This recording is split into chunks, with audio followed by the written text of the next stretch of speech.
As soon as Tom saw me, he pleaded. "Please, take care of me." Huh? Why should I? I blurted out reflexively. Who's got the nerve to say that, I wonder? Who was it that said no way? Ask someone else, when I was hospitalized with a broken bone? You got what you deserved. Be thankful you even survived. I'm not gonna extend a helping hand to Tom anymore. I'm Susan Clearwater, 32 years old. 5 years ago, I married my husband Tom, and we have a son named Asher, and a Shiba Inu named Champ. We're a family of 3, plus 1 pet. Tom works at a major IT firm and is super busy all the time. He leaves for work early in the morning, and it's not uncommon for him to get home past midnight. He often works on weekends, and once a month, he's out of town on business trips. Thanks to this, Tom barely has any time to spend with the family, and he hardly ever plays with Asher. Tom's career has been on the up and up, and he made it into a managerial position in his 30s. The dream of mine to build a house within the loop of the subway came true because Tom worked his fingers to the bone. My childhood home was in the countryside where my family were full-time farmers. That's why I've always had this strong desire for a suburban house with a yard in the city. I'm grateful to Tom because Asher and I can live comfortably. I've come to terms with the fact that family time is scarce. To outsiders, we might seem like a blessed family. However, with Tom being away so often, I'm left to shoulder the childcare and housework alone. It's what you call solo parenting. I wanted to put Asher in daycare and go back to work, but Tom insisted on a kindergarten that also teaches, so Asher goes to preschool. As a result, I'm a stay-at-home mom. I have a dear friend who's a real pillar of strength to me. She's Mitzi, a childhood friend of mine. She's the same age as me, and we're from the same rural area. By coincidence, our kids go to same preschool. Mitzi got divorced last year, and now she's a single mom. Having tea at my place after Asher goes to preschool has become my only breather. We talk about the frustrations with Tom and the challenges of parenting. It was during these chats with Mitzi that I realized it. I seem to have developed some resentment towards Tom without knowing it. People often told me that harboring complaints would bring bad luck, and I believed that too. Maybe I was just telling myself that I shouldn't feel discontented. One day, while walking Champ, he suddenly took off running. I chased after him frantically. There was a car stopped ahead, and while Champ managed to avoid it, I couldn't and ended up hitting the parked car. It was totally my fault. Champ looked on from the sidewalk, worried. It was good that Champ was unharmed, but I couldn't get up. I was taken to the hospital by ambulance and ended up being admitted with a bruised shoulder and a fractured ankle. It looks like I'll be hospitalized for about 3 months. Now that I'm hospitalized, I'm wondering who will take care of Asher. And there's the house to think about. Once I start worrying, there seems to be no end. I called Tom's cell phone.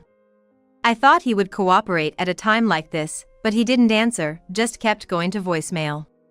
While I was fretting, Mitzi called. It was to discuss costumes for the preschool play, but I cut the conversation short to ask her to look after Asher. Mitzi was initially surprised and concerned for me, but she agreed to take care of Asher after hearing that my voice was stronger than she expected. I was so grateful I almost cried. Next, I called my mother. I told her about the accident and that I'd be in the hospital for a few weeks. My mother said she would come up to the city and would come to the house after she sorted out her affairs.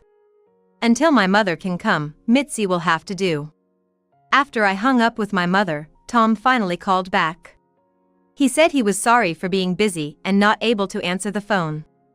I told him about the accident and asked him to bring some clothes and other things I needed. But his response was unbelievable. No way. Why do I have to do that? I have an early day tomorrow, ask someone else.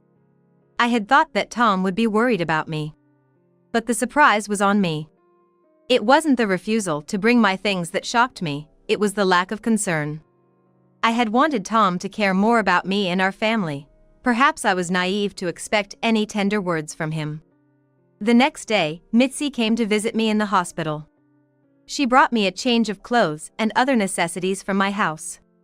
Mitzi has a spare key to my house. I have a spare key to Mitzi's house as well. We've always agreed to help each other out in times of need. I brought plenty of towels. Let me know if you need anything else, she said.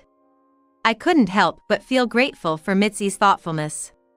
Her kindness was a stark contrast to Tom's attitude the day before. I was so touched that I almost burst into tears. Mitzi said, "You're overreacting," as she laughed and handed me a handkerchief. Mitzi is the complete opposite of me in personality, calm and adept at reading the room, always empathizing with others. I've never seen Mitzi get into a fight with anyone. She's planning to get a qualification and work outside the home, unlike me. She's nothing like me. How's your injury? You should take better care of yourself. I found comfort in Mitzi's ever-gentle tone. Don't worry about Asher. He stayed over at my place last night and slept with my kids. Without me having to say anything, Mitzi understood what I was going through. I wonder why Tom is so indifferent to us. He's busy, I get that, but he hasn't even come to visit you or seen Asher, right? I vented my frustrations about Tom to Mitzi as I visited with her. Mitzi smiled kindly at me as I sighed and lamented. Men have their way, don't they? He's probably dealing with stress at work that we can't understand. That might be true, but not showing up, not worrying, that seems a bit too much. But he's working late, not out playing, right? That's true. We have a comfortable life and our own home because of Tom. He provides more than enough financially. Somehow, Mitzi's words made me feel better. Let me know if there's anything I can do. I can make time, so I'll come to visit whenever you need. Venting to Mitzi gave me a bit of relief. I'll plan to have a serious talk with Tom after I'm discharged. More than anything, I wanted to see Asher. My mom came all the way from the countryside to help, and somehow I got through the 3 weeks of hospitalization and returned home. Mom had to head back to the countryside right after dropping me off due to farm work. My home, which I hadn't seen for weeks, felt incredibly nostalgic. The one who greeted me was Champ. Maybe Champ thinks the crutches are an enemy because he keeps barking at them. Sitting on the sofa, I looked around the living room. Nothing had changed. Indeed, there's no place like home. Even though I settled down on the sofa, Champ wouldn't stop barking at me. Come on, I can't use the crutches anymore. What's up? Champ stuck his head into my bag and pulled out a handkerchief. It was the one I had intended to return to Mitzi. I had put it in my bag to wash it back at home. Champ started tugging at the hem of my pants. It seemed like he was trying to lead me somewhere. I struggled to my feet and followed Champ, crutches in hand. He marched excitedly ahead. Champ stopped in front of our bedroom and scratched at the door to open it. Why the bedroom, Champ? What's in there? Without hesitation, Champ stuck his head under the bed and pulled something out in his mouth. It looked like a piece of fabric with a pretty pattern. Champ dropped it in front of me. It looked familiar. When I spread it out, it turned out to be a scarf. I felt like I had seen it a few weeks ago. Yes, Mitzi was wearing it. I saw it when she visited me in the hospital. But why would that scarf be here? A disturbing thought crossed my mind. No, that couldn't be it. After all, Mitzi is my childhood friend, my best friend, she's kind.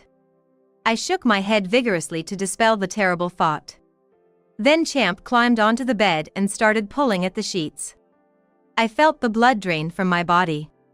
If what Champ was indicating was true, then it meant that Mitzi had been sleeping in our bed. Mitzi's friendly face flashed across my mind. It had to be an overreaction. I told Champ that it couldn't be possible that Mitzi was sleeping here. Mitzi wouldn't be sleeping here, right? Champ responded by gently licking my face. In the afternoon, Asher returned home. When he saw me, he hugged me tight. Asher truly is my sunshine. I felt my spirits lift and warmth flood my heart. Hugging Asher back, I tentatively asked him, "Where did you sleep while Mommy was in the hospital?" "In my own room. Mitzi and her kids slept over too." It was fun. What did that mean? I thought Asher had stayed over at Mitzi's place. Didn't Mitzi say that? My doubts only grew. Then where had Mitzi slept? I boldly asked Asher where Mitzi had been sleeping. I don't know. But she and Daddy talked in the living room late into the night. They probably drank some wine too. I left Asher and went back to the bedroom alone. And stood there in silence. It couldn't be that Tom and Mitzi had spent time together in this bed. That my husband, who is indifferent to me and our family, could have slept here with Mitzi. I just couldn't believe that. Or maybe it's more accurate to say I didn't want to believe it. The bed was neatly made, no sign of disarray in the sheets or comforter. But maybe some sense just can't be completely removed. And there was a forgotten item. That champ would notice it of all things. Since this suspicion arose, I can't bring myself to sleep in that bed anymore. I've started sleeping with Asher instead. Asher seems happy about it and doesn't find it strange. Tom has become a repulsive presence to me. Various thoughts keep crossing my mind, leading to many sleepless nights. Where did we go wrong as a couple? When the cast came off my foot, Tom left the house unusually cheerful. I had a bad feeling about it. While waiting for the preschool pickup bus, Mitzi showed up. You're all dressed up today. Your makeup is a bit more extravagant than usual, isn't it? Good morning. You're looking fancy today. Got a date? I asked casually, trying not to let on. Mitzi smiled unabashedly and told me, I've met someone special. There's no clear evidence, but it seems Mitzi is doing something despicable. Mitzi is in love with the very person she shouldn't be. I struggled to hide my trembling, furious hands. After parting ways with a beaming Mitzi, I walked home in a daze. I can't just let Tom and Mitzi carry on like this. I'm going to put an end to it. Once I can move around freely, I've decided to take action against them both. That night, I told Tom that Asher and I would be going back to my parents' house next week and invited him to come along. I'm not going. I've got work, you two go ahead, he said. I had already figured that Tom wouldn't go. But what irked me was his smile. He asked me when we were leaving and when we'd be back. Despite his lack of interest, he seemed to care about knowing exactly when the house would be empty. I told him we'd leave on Wednesday and return Sunday night. Okay, so you'll be back Sunday night, he confirmed. Tom took out his phone and started putting it in his schedule. It was clear to me why Tom was so keen on confirming our return. I didn't miss the smirk on his face as he fiddled with his smartphone. The 5 days back home were wonderful. Asher was fascinated with the farming, spending every day in the fields with my dad, enjoying playing in the dirt. On the way home, Asher repeatedly said, I had fun. I want to come back again. The thought of the confrontation that awaited us at home weighed on me. After we got back from my parents, Tom suddenly announced he'd be going on a week-long business trip. He'd been on trips before, but they were at most 2 nights. A whole week seemed suspicious. When I looked puzzled, Tom started talking about work more than he usually would, saying, I'll be visiting a lot of clients. Might even land a big contract. Perhaps he was trying to hide his guilt.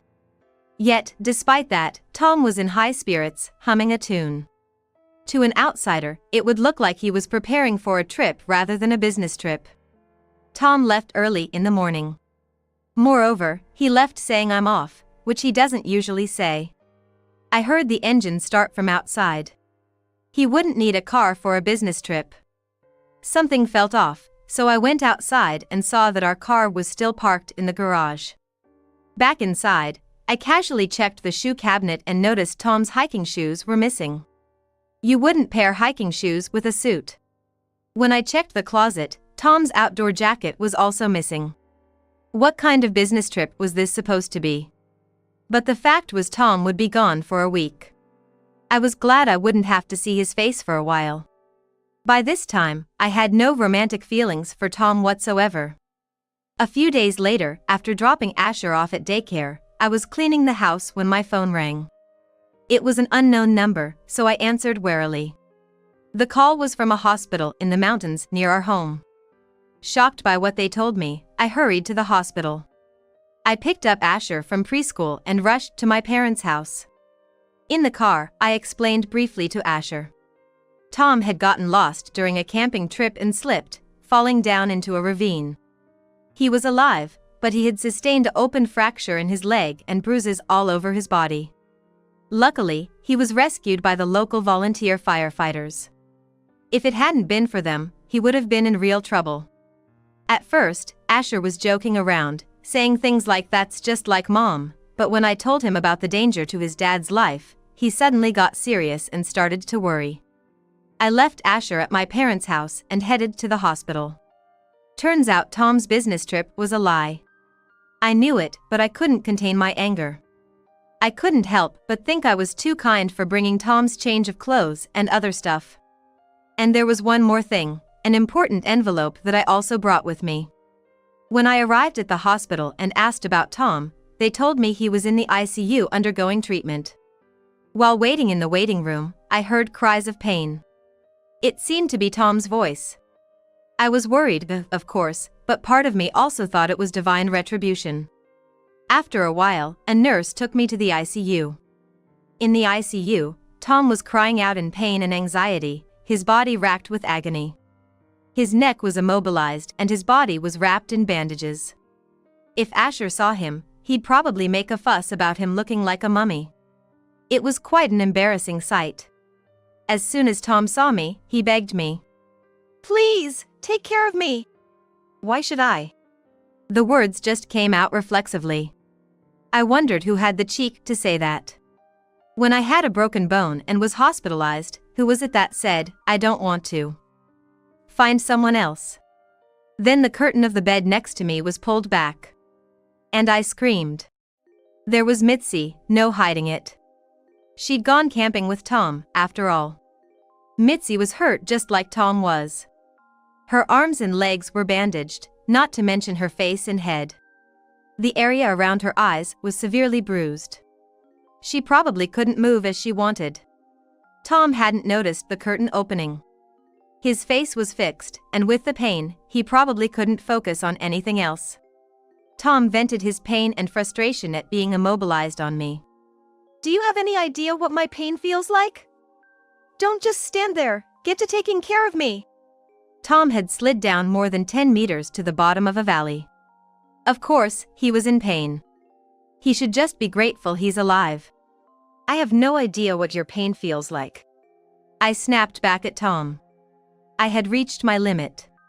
Tom lied about a business trip to go camping with Mitzi, got in an accident, caused a lot of trouble for everyone, and now he's making a fuss about being nursed.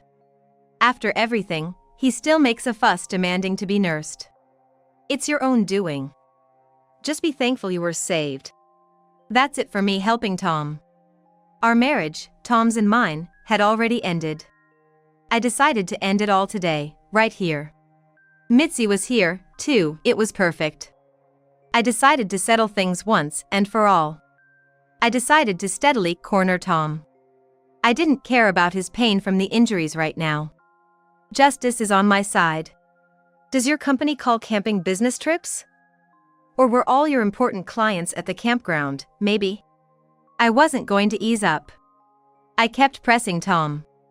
Is there really a need for an IT guy to go to some remote mountain where you can get lost? Tom glared at me with tearful eyes, enduring the pain. Shut up. It's none of your business. You went back to your folks' place too, didn't you?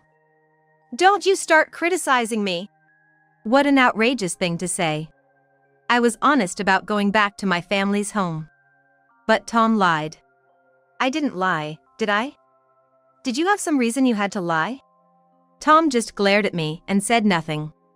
Probably couldn't come up with a comeback. I turned my back on the silent Tom and looked down at Mitzi. Did you take a tumble following Tom's lead? Mitzi, her face contorted with pain, managed to speak. Yes, I was trying to help Tom and slipped down with him. What was supposed to be a fun camping trip turned into quite the disaster, huh? I snorted through my nose. It's not what you think, Susan. It's a misunderstanding. Mitzi retorted weakly through her pain. What misunderstanding? It's all true, isn't it? I'm the one who insisted Tom go camping. I know this area well and knew of a great spot off the beaten path. Mitzi was trying to cover for Tom. Maybe she fancies herself the tragic heroine? Please, if you're going to blame anyone, blame me. Tom did nothing wrong. Mitzi was sobbing. The more she spoke, the less believable she sounded, but she kept going. I never meant to hurt you, and I never thought it would come to this. I'm truly sorry. She seemed drunk on her own tears, her words so insincere. Her words ring hollow. I'm the one who feels like crying. Tom, noticing Mitzi's voice, interrupted our conversation. I was just going along with Mitzi's hobby. You can't just say no to an invitation from your best friend, can you? Tom seems determined not to admit to the affair. So, the business trip was indeed a lie. Tom began to get rattled. Mitzi, still playing the tragic heroine, kept egging Tom on. Both of you, just stop. If you continue this disgraceful affair, you'll get what's coming to you again. It seems like I'm about to deliver karma to Tom and Mitzi right here. I'm done playing along with this self-indulgent charade. I took out an envelope that I brought from home from my bag. I pulled out photographs and scattered them across Tom and Mitzi's beds. Tom and Mitzi were speechless, mouths half open. Both of them had their eyes wide open as if in complete shock. The photographs showed Tom and Mitzi arm in arm entering a hotel, and intertwining hands as they entered my home. I had hired a private investigator when Champ found Mitzi's scarf on the bed. Tom, who had secret meetings not just while Asher and I were visiting home, turned bright red and exploded in anger. How could you do such a thing? Keeping hidden photos is underhanded. I only went to dinner with her when you were hospitalized with a fracture. Tom's blatantly defensive reaction almost made me burst out laughing. Mitzi, on the other hand, was still a sobbing mess. Mitzi was crying with her face in her hands, but I could see her peeking through her fingers. Maybe Mitzi had the weaker position.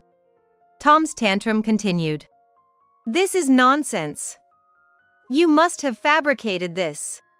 With a slight movement of his hand, Tom brushed off the photographs. So, you're not admitting it.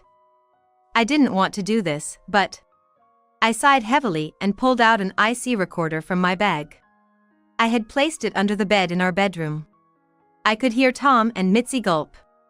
Sweat dripped down from under Tom's bandages. I took my time looking at them both before pressing the play button. Don't tease me. Stop making me wait. I hit the stop button and asked Mitzi. Can't you take it anymore? Hey, want to hear the rest? Mitzi shook her head in silence, lost for expression. It seemed she was no longer up for acting the part of the crying woman. There's plenty more. You had quite a bit to say about me, didn't you? Stop it!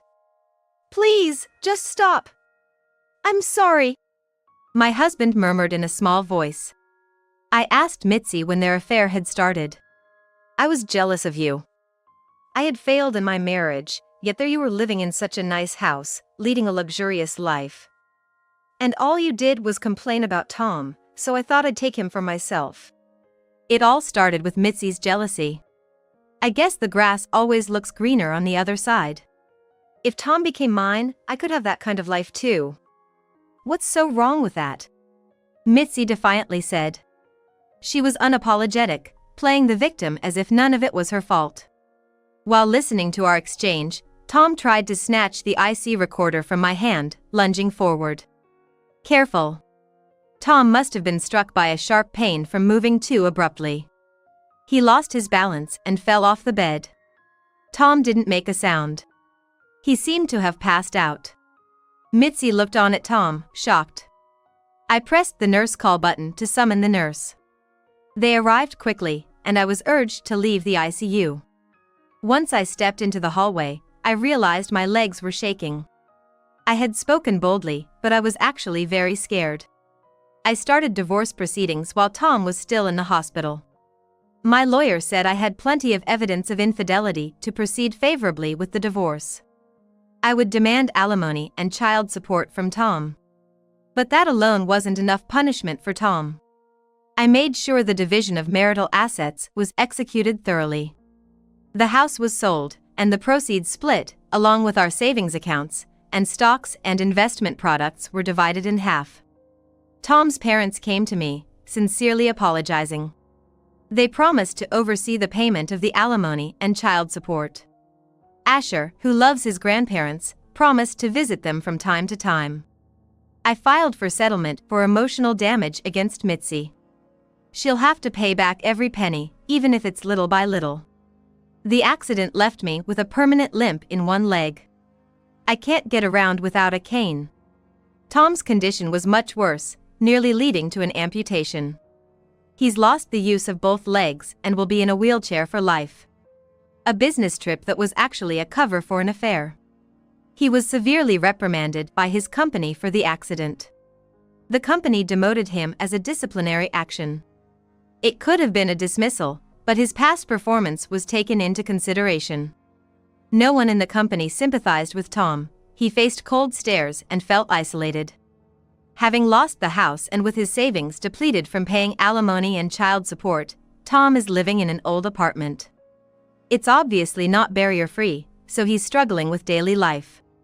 Tom's father recently updated me on the situation. Tom and Mitzi have split up.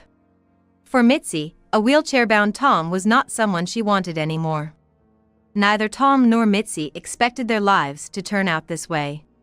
They must be regretting that if only they had stopped themselves at that moment, if only they hadn't lied, but it's too late for regrets now.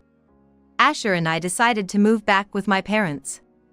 With the support of my parents and Asher now in daycare, I found the time to take a job at a local real estate company.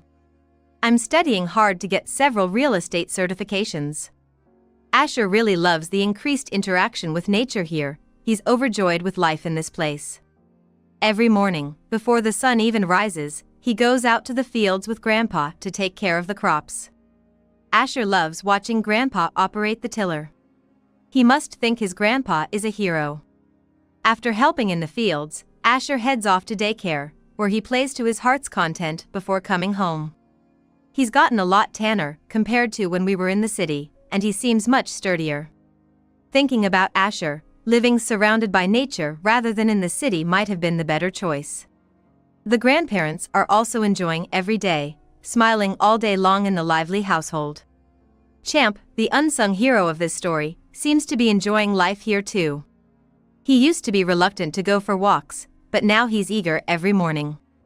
He also loves the fields and playing in the mud with Asher and my father. Recently, we had a family picnic by the river, and Asher suddenly stood up. "I want to be just like Grandpa when I grow up." My father beamed with joy, ruffling Asher's hair. My mother looked on at Asher with joy in her eyes too.